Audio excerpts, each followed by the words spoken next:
Rruga Europiane e Shqipërisë dhe përmbushja e standardeve të Bashkimit Evropian kanë qenë në fokus të mbledhjes së Komunitetit të Stabilizim Asociimit në Parlamentin Evropian zhvilluar në Strasburg. Eurodeputetja Chiara Gema vlerësoi rolin e Shqipërisë në rajonin e Ballkanit Perëndimor, duke theksuar se vendi ka treguar angazhim për forcimin e marrëdhënieve me Bashkimin Evropian dhe për stabilitetin rajonal. Sipas saj, Shqipëria nuk konsiderohet më vetëm një vend kandidat, por një partner që mund të japë kontribut në sigurinë dhe qëndrueshmërinë evropiane. Ne duam që Shqipëria të bëhet anëtare me të drejta të plota e Bashkimit Evropian. Kjo është shumë e rëndësishme, por kjo mund të ndodhë vetëm nëse ka institucione të besueshme, deklaroi Gema.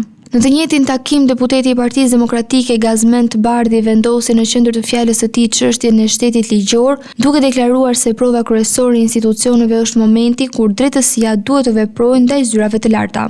Bardhi përmendi rastin e ish-zëvendës kryeministres Belinda Balluku, duke pretenduar se shumica parlamentare përdori votën si mburojë politike pas kërkesës së SPAK për vijimin e procedurave ndaj saj.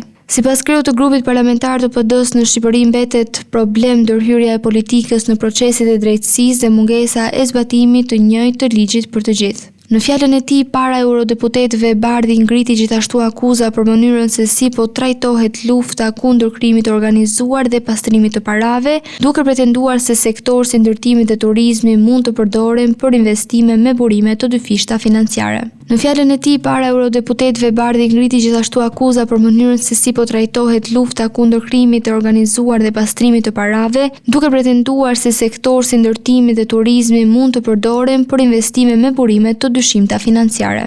Ndërkohë, opozita bëri të ditur se qëndrimet e saj në Komitetin e Stabilizim Asociimit janë pasqyruar në 35 amandament të mbështetura nga eurodeputetët. Sipas deklaratës së opozitës, ky votim tregohet se integrimi evropian nuk mund të mbështetet vetëm te deklaratat politike, por kërkon reforma konkrete, rezultate të mundshme dhe përgjegjësi institucionale. Opozita theksoi se amendamentet lidhen me fusha si sundimi i ligjit, pavarësia e drejtësisë, mbrojtja e pronës, konkurrenca e ndershme dhe funksionimi i institucioneve. Nga ana tjetër, deputetët socialistë u akuzuan nga opozita se kanë kundërshtuar këto ndryshime duke vendosur sipas saj interesat partijake mbi ato kombëtare.